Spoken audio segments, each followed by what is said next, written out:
Hello friends, welcome to my YouTube channel Rahul Dhamija classes. आपका मेरे channel पर बहुत बहुत स्वागत है। फ्रेंड्स, आज की वीडियो में हम डिस्कस करने वाले हैं topic first of unit 7 that is overview of Indian financial system. तो मेनली इस वीडियो में बात करने वाले हैं इंडियन फाइनेंशियल सिस्टम है क्या और उसके मोस्ट इंपॉर्टेंट कंपोनेंट्स कौन कौन से हैं। ओके, तो मेनली 4 कंपोनेंट्स हैं, उनके बारे में डिस्कस करेंगे इस वीडियो के अंदर। ओके, सो फ्रेंड्स, अगर अभी तक आपने फर्स्ट 4 यूनिट्स नहीं करी हैं तो वो भी कर लीजिएगा। वो मैंने अनअकैडमी प्लेटफॉर्म पर डाल रखी है, लिंक मैं डिस्क्रिप्शन में प्रोवाइड कर दूंगा। ओके, सो टाइम को वेस्ट किए बिना स्टार्ट करते हैं आज का टॉपिक। ओके, सबसे पहले बात करते हैं फाइनेंशियल सिस्टम है क्या। देखो, फाइनेंशियल सिस्टम जो है वो एक ग्रुप है किस चीज का, फाइनेंशियल सर्विस का, फाइनेंशियल इंटरमीडिएट्स का, फाइनेंशियल मार्केट का, फाइनेंशियल इंस्ट्रूमेंट्स का, जिसके थ्रू फंड्स को फ्लो किया जाता है एक प्लेस से दूसरे प्लेस तक। ओके ओके, मान लो कि एक कंपनी मान लो एक बिजनेस स्टैब्लिश करा किसी एक पर्सन ने। ओके, उसको बिजनेस स्टैब्लिश करने के लिए उसको फंड्स की रिक्वायरमेंट थी। ठीक है, उसने क्या किया, लोन लिया बैंक से।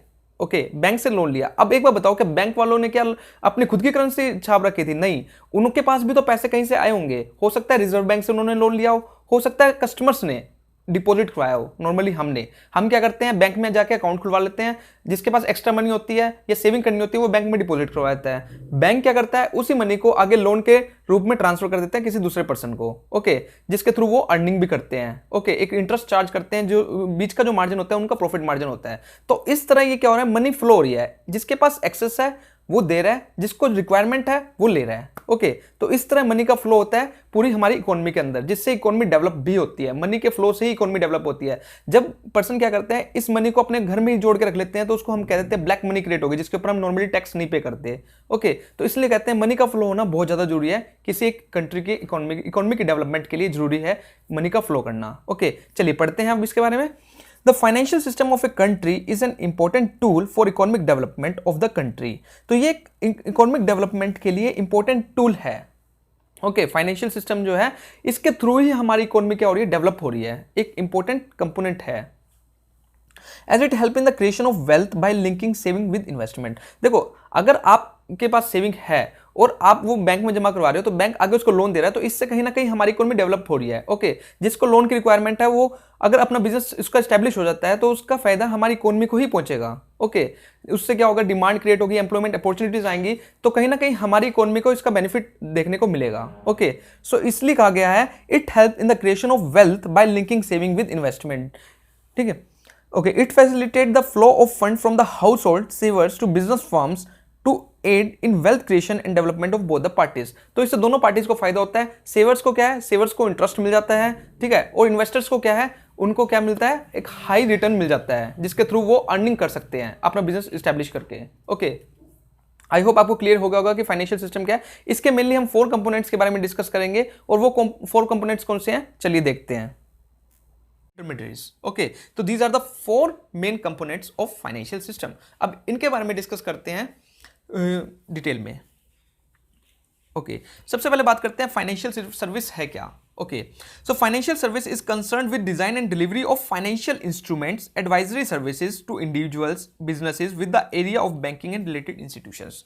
तो फाइनेंशियल सर्विसेज है क्या, देखो फाइनेंशियल सर्विस क्या है, एक तो डिलीवरी ऑफ फाइनेंशियल इंस्ट्रूमेंट्स। अब फाइनेंशियल इंस्ट्रूमेंट्स क्या होते हैं, देखो फाइनेंशियल इंस्ट्रूमेंट्स हैं जैसे कि ट्रेजरी बिल हो गया, ओके, बॉन्ड्स हो गए, डिबेंचर्स हो गए, इक्विटी शेयर्स हो गए, these are the financial instruments. तो अगर हम फाइनेंशियल इंस्ट्रूमेंट्स को डिलीवर कर रहे हैं, या एडवाइजरी सर्विस क्या है, मान लो मैंने स्टॉक मार्केट में इन्वेस्ट करना था। ओके, स्टॉक मार्केट में इन्वेस्ट करने के लिए मैं डिपॉजिटरी के पास गया, उसके थ्रू मैंने अपना अकाउंट खुलवाया और उसी के थ्रू मैंने इन्वेस्टमेंट करी, तो उससे उसकी मैंने एक सर्विस ली है। ओके, डिपॉजिटरी की मैंने सर्विस ली है।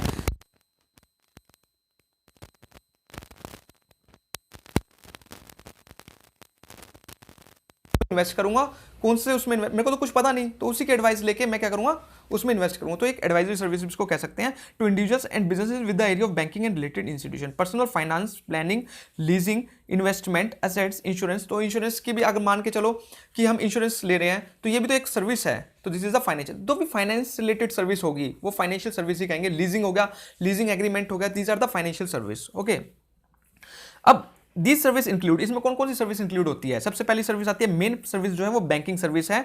बैंकिंग के अंदर कौन कौन सी सर्विस इंक्लूड होती है, आप अकाउंट ओपन करवा रहे हो, पैसे जमा करवा रहे हो बैंक के अंदर जाके, लोन ले रहे हो, तो these are the banking service. Okay, उसके बाद आते हैं foreign exchange service. Foreign exchange service में क्या है, आप करेंसी एक्सचेंज कर रहे हो, आप अपनी डोमेस्टिक करेंसी को फॉरेन करेंसी के साथ एक्सचेंज कर रहे हो। ओके, फॉरेन एक्सचेंज बैंकिंग कर रहे हो of the wire transfer. Okay, investment service कौन सी है, it generally include the assets management, hedge funds management and custody services, custodian service भी जिसको हम कह सकते हैं। तो इन्वेस्टमेंट सर्विस में क्या है कि it include the service of assets management, hedge funds management और कस्टोडियन सर्विसेज। ओके, कि आपके क्या है, hedge management, hedge fund management मतलब कि आपके रिस्क को मैनेज किया जा रहा है। ओके, असेट्स को मैनेज किया जा रहा है। आप म्यूचुअल फंड में इन्वेस्ट करोगे। ओके, अगर आप म्यूचुअल फंड में इन्वेस्ट करते हो तो जो कंपनी हमारे जो फंड्स को मैनेज करती है वो कौन सी कंपनी होती है, वो होती है एसेट्स मैनेजमेंट कंपनी। तो ये सब चीज़ें क्या है, ये फाइनेंशियल सर्विस ही तो है। इंश्योरेंस सर्विस हो गया, इंश्योरेंस सर्विस में क्या है, आप जैसे इंश्योरेंस एजेंट आता है वो आपकी इंश्योरेंस करता है, तो ये फाइनेंस से डील ही तो हो रहा है यहाँ पे। ओके, तो इंश्योरेंस कंपनी क्या करती है, वो सारे जो आपका जो प्रीमियम लेती है वो सारा अमाउंट इकट्ठा करके वो खुद थोड़ा रखती है, वो आगे एक लोन के रूप में किसी और को प्रोवाइड कर देती है, ठीक है, जिसके ऊपर वो अर्निंग करती है। ओके, तो it deals with the selling of insurance policies, brokerage, insurance underwriting of the री इंश्योरेंस। ओके, आई होप आपको क्लियर हो गया होगा। फाइनेंशियल सर्विस अगर कंक्लूजन की फॉर्म में बात की जाए तो फाइनेंशियल सर्विस वो सर्विस होती है जो कि फाइनेंस से रिलेटेड रखती है कहीं ना कहीं। ओके, चलिए अब बात आती है फाइनेंशियल इंस्ट्रूमेंट्स क्या होते हैं। ओके, एक फाइनेंशियल इंस्ट्रूमेंट क्या है, financial instrument is a monetary contract between parties, we can create, trade और मॉडिफाई देम। तो फाइनेंशियल इंस्ट्रूमेंट्स क्या है, देखो फाइनेंशियल इंस्ट्रूमेंट्स एक मॉनेटरी कॉन्ट्रैक्ट है। अब कैसे, मान लो मैंने किसी कंपनी के इक्विटी शेयर्स लिए, अब मैंने इक्विटी शेयर्स लिए तो इसका मतलब मैंने अपने पैसे कंपनी को दिए, कंपनी के उसके रूप में मैंने शेयर्स परचेज कर लिए। अब ये कॉन्ट्रैक्ट बन गया उसके कंपनी के बीच में और मेरे बीच में। ओके, अगर कल को कंपनी ने मेरे साथ धोखा किया तो मैं उसके ऊपर केस कर सकता हूं। ओके, तो this is a financial instrument, equity share is a financial instrument for me. Okay, जैसे कि चेक्स हो गए, फ्यूचर हो गए, ऑप्शन हो गए, कॉन्ट्रैक्ट हो गया, bill of exchange are also financial instruments. तो आपको पता होना चाहिए कौन कौन से फाइनेंशियल इंस्ट्रूमेंट्स होते हैं। सो चेक हो गया, फ्यूचर्स हो गया, फ्यूचर जो कॉन्ट्रैक्ट साइन के बारे में आई होप आपने पढ़ रखा होगा, नहीं पढ़ा होगा तो हम आगे आने वाले टाइम में सारे जो जितने भी इसके जो टाइप्स हैं उनके बारे में डिस्कस करने वाले हैं आने वाली वीडियोस में। तो आप मेरे चैनल को सब्सक्राइब कर लेना और बेल आइकन को दबा लेना, आपको जैसे ही मैं नई वीडियो अपलोड करूंगा तो उसकी नोटिफिकेशन आपको मिलती रहेगी। For one it creates an asset and for other it is an liability. अब मान लो कि मैंने उसके शेयर्स परचेज कर लिए किसी कंपनी के, तो ये मेरे लिए एसेट्स बन गए। ओके, किसी भी टाइम मैं इसको कन्वर्ट करवा सकता हूँ मनी में। ओके, लेकिन कंपनी के लिए लायबिलिटी है। कैसे लायबिलिटी है, उसको तो पे करना ही है ना। ओके, अगर मैंने डिबेंचर्स लिए हैं, अगर मैंने कंपनी के डिबेंचर्स खरीद रखे हैं, ओके, कंपनी को एक लोन प्रोवाइड कर रखा है, बैंक ने प्रोवाइड कर रखा है, तो कल को बैंक को वो लौटाना तो पड़ेगा ही कंपनी को, कंपनी को लौटाना तो पड़ेगा ही बैंक को। तो कंपनी के लिए क्या है, एक लायबिलिटी है। तो मॉनेटरी कॉन्ट्रैक्ट में एक के लिए वो असेट्स होगी, एक के लिए वो क्या होगी, लायबिलिटी होगी। तो असर्शन रीजनिंग में पूछा जा सकता है। मेन फाइनेंशियल इंस्ट्रूमेंट्स कौन कौन से हैं, कॉल और notice money. Call notice money कौन सी होती है, जो वन डे, सिंगल डे के लिए जो लोन प्रोवाइड किया जाता है, ये अर्जेंट लोन होता है जो कि बैंक जनरली अपने बैलेंस को मेंटेन करने के लिए लेते हैं। चलिए पढ़ते हैं इसके बारे में। कॉल और notice money is the money borrowed on demand for a very short period when money is lent for a day। सिर्फ एक डे के लिए अगर मनी लोन पे ली जाए तो उसको कहते हैं कॉल और नोटिस मनी। जनरली जो अमाउंट होता है इसके अंदर लोन का वो बहुत ज्यादा हाई होता है। ओके, उसके बाद आती है टर्म मनी। टर्म मनी कौन सी होती है, deposit with maturity period beyond 14 days is referred to as term money. तो 14 डेज तक का या उसके बाद का जो अमाउंट डिपॉजिट होता है उसको कौन सा कहते हैं, टर्म मनी। इसका देखो, इसके जो आपको डेज है ये भी याद रखने हैं। ओके, जनरली क्वेश्चन आ सकता है। The entry restrictions are the same as date of call notice money, the specified entry are not allowed to lend beyond 14 days. Okay, I hope आपको क्लियर हो गया होगा। अब बात करते हैं ट्रेजरी बिल्स। अब ट्रेजरी बिल्स कौन से होते हैं, ये वो बिल्स होते हैं, ये शॉर्ट टर्म जो है, शॉर्ट टर्म बोरोइंग्स होती है bye the government. Treasury bills कौन इशू करती है, इसके ऊपर क्वेश्चन आया हुआ है रिसेंटली 2019 में ही जो पेपर हुआ था उसमें आया था। तो ट्रेजरी बिल्स आपको पता होना चाहिए, गवर्नमेंट जब अब बोरोइंग करती है जनरल पब्लिक से तो कौन से बिल्स इशू करती है, ट्रेजरी बिल्स इशू करती है। तो ये शॉर्ट टर्म जो है बोरोइंग्स है, बोरोइंग इंस्ट्रूमेंट है, यूनियन गवर्नमेंट के थ्रू इशू किए जाते हैं। It is a promise by the government to pay the sum after the expiry of stated period. तो स्टेटेड पीरियड मतलब लेस देन एक ईयर से कम, 365 डेज से कम टाइम पीरियड के लिए ही लॉन्च किए जाते हैं, 14 डेज के लिए। इस तरह के इसको क्या किया जाता है, लॉन्च किया जाता है मार्केट के अंदर। So these are issued at a discount of the face value और on maturity the face value is paid to the share holder. तो आपको पता होना चाहिए जो ट्रेजरी बिल्स होते हैं वो डिस्काउंट पर इशू किए जाते हैं, मतलब इसके ऊपर कोई इंटरेस्ट नहीं होता। अगर 100 रुपये का बिल है तो ये 95 में इशू किए जाएंगे, तो 5 रुपीज़ जो है डिस्काउंट जो है वो होगा।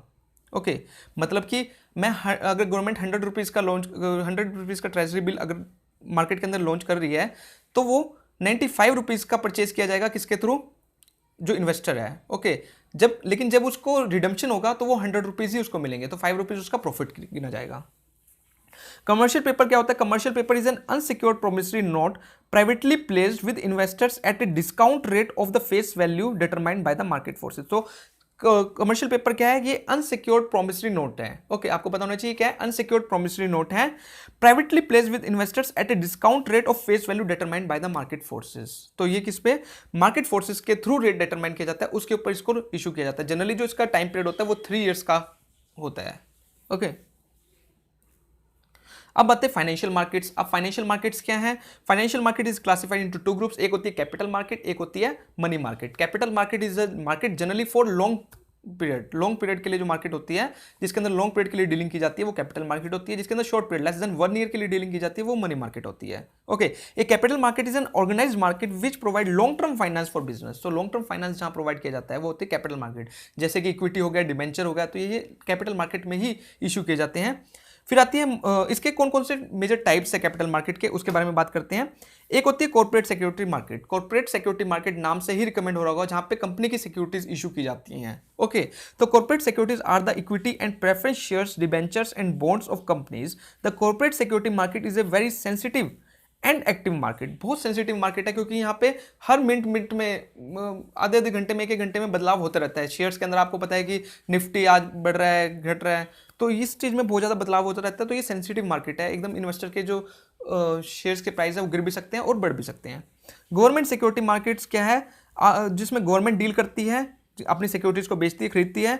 The securities are issued in the form of bonds and credit notes. The buyer of such securities are banks, insurance companies, provident funds, RBI and individual.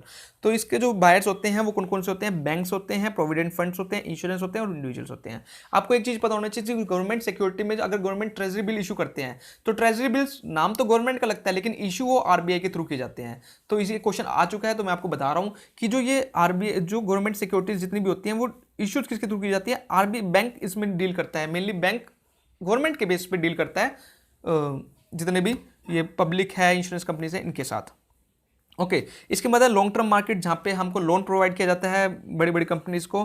Bank, financial institution that provide long term loans to firms for modernisation, expansion and diversification business. जहां पे loan provide किया जाता है वो कौन सी market होती है? Long term loan market. Okay, तो ये कुछ टाइप्स से किसके? कॉर्पोरेट कैपिटल मार्केट के। अब बात करते हैं मनी मार्केट कौन सी होती है। अब मनी मार्केट मैंने आपको बताया था, market for a short period की जो मार्केट होती है generally dealing less than 1 year, short term funds में जो डील करती है। Okay, the money market is divided into 2 types. एक होती है अनऑर्गेनाइज्ड। अनऑर्गेनाइज्ड क्या है? अब जैसे आप इसमें गांव वगैरह में देखोगे, जैसे साहूकार्स होते हैं, उनके पास चले जाते हैं लोग लोन लेने के लिए, या यहाँ पे कहते हैं कि शहरों में ब्याज पर पैसे दे दिए, तो this is the unorganised market. ठीक है, इनके ऊपर कोई रिस्ट्रिक्शंस, मतलब कि इनको कोई वो नहीं कर रहा, कंट्रोल नहीं कर रहा मेनली। ओके, चिट फंड्स सबसे इंपॉर्टेंट इसका आता है। चिट फंड्स जनरली क्वेश्चन आ जाता है कि चिट फंड्स किसके अंदर आता है, कौन सी मार्केट के अंदर? तो ये अनऑर्गेनाइज्ड है, अभी तक ऑर्गेनाइज्ड में नहीं आया है। चिट फंड एक अनऑर्गेनाइज्ड उसमें आता है। इंडिजिनियस बैंकर्स हो गए, मनी लेंडर्स हो गए, तो साहूकार्स वगैरह जितने भी हो गए। ऑर्गेनाइज मनी मार्केट में क्या है? जैसे ट्रेजरी बिल्स हो गया, कमर्शियल पेपर हो गया, सर्टिफिकेट हो गया ऑफ डिपॉजिट हो गया, कॉल मनी हो गया। तो ये सब चीज़ें किस में आती है? ऑर्गेनाइज मनी मार्केट में। तो हर एक चीज़ के बारे में हम डिटेल करने वाले हैं आने वाली वीडियोज़ में। ओके, चलिए अब फाइनेंशियल इंटरमीडिएरीज। अब फाइनेंशियल इंटरमीडिएरीज कौन से हैं इसके बारे में पढ़ लेते हैं। A financial intermediaries is an institution that connects the deficit and surplus money. अब फाइनेंशियल इंटरमीडिएरीज क्या काम करते हैं? देखिए, ये काम करते हैं, जिसके पास मनी कम है, जिसको चाहिए उसको मनी प्रोवाइड करते हैं, जिसके पास ज़्यादा है उनसे मनी लेते हैं। तो सिंपल सी बात है, आपको समझ आ गया होगा, बैंक वाला काम है। बैंक के अंदर वो डिपॉजिट हुआ था जिसके पास मनी एक्स्ट्रा है, और लेता वो है जिसको मनी चाहिए अपनी किसी भी चीज़ के लिए, जिसको रिक्वायरमेंट है। तो best example is an bank. तो यहाँ पे बेस्ट एग्जांपल कौन है? बैंक है। Which transform the bank depository to a bank loan. The role of financial intermediary is to distribute funds from people who have extra inflow of money to those who have enough money to fulfill the need. तो समझ आ गया होगा आपको कि जिसके पास extra है वो दे देता है, जिसके पास चाहिए वो ले लेता है। ओके, सो फाइनेंशियल इंटरमीडिएरीज भी 2 पार्ट्स में डिवाइड है। इनको पार्ट्स में डिवाइड किया गया है। इसके भी आपको याद रखना है, डिपॉजिटरी इंस्टीट्यूशन और नॉन डिपॉजिटरी। डिपॉजिटरी नाम से रिकमेंड हो रहा होगा, वो इंस्टीट्यूशंस जो डिपॉजिट भी करते हैं और लोन भी प्रोवाइड करते हैं। नॉन डिपॉजिटरी जो डिपॉजिट नहीं करते बट लोन प्रोवाइड करते हैं। ओके, पढ़ते हैं इनके बारे में। These are banks, credit unions that collects money from the public and use that money to advance loans to financial customers. Okay, and non depository institution कौन से होते हैं? दीज आर ब्रोकरेज फर्म्स हो गए, इंश्योरेंस हो गया, mutual funds हो गया, that can not collect money. ये हमसे डिपॉजिट तो नहीं लेते, लेकिन ये जो कंपनीज होती हैं ये क्या करती हैं, बड़ी बड़ी कॉर्पोरेट्स को क्या करती हैं, लोन प्रोवाइड करती हैं, but can sell financial product to financial customers. और फाइनेंशियल कस्टमर्स को अपने प्रोडक्ट भी प्रोवाइड करते हैं। कोई भी इंडिविजुअल अपना म्यूचुअल फंड में इन्वेस्ट कर सकता है। सो आई होप आपको क्लियर होगा। आपको याद रखना है कि जो म्यूचुअल फंड्स हैं, इंश्योरेंस कंपनी, ये नॉन डिपॉजिटरी इंस्टीट्यूशंस का पार्ट है। ओके, सो आज के हमने चारों के चारों जो इंस्ट्रूमेंट्स थे उनके बारे में डिस्कस कर लिया, कंपोनेंट्स जो थे फाइनेंशियल सिस्टम के। अगर वीडियो आपको अच्छी लगी तो प्लीज़ को लाइक जरूर कीजिएगा, इससे मुझे मोटिवेशन मिलेगा, इससे अच्छे से अच्छी वीडियो लाने की मैं कोशिश करूंगा। So thank you friends for listening and don't forget to subscribe my channel. अगर आप एक कॉमर्स स्टूडेंट हो, अगर नेट की प्रिपरेशन कर रहे हो, first paper, second paper, commerce management, कोई सा भी, तो आप मेरे चैनल को सब्सक्राइब कर सकते हो। आपको इसको रेगुलर वीडियोस मिलती रहेंगी। Okay, hit like if you really enjoy the video, follow me on Unacademy if you are preparing for UGC NET commerce. अगर आप नेट कॉमर्स की स्पेशली तैयारी कर रहे हो तो आप मुझे अनअकैडमी पर भी फॉलो कर सकते हो, वहाँ पे भी मैं रेगुलरली लेक्चर्स देता रहता हूँ। Okay, so again thank you friends for watching.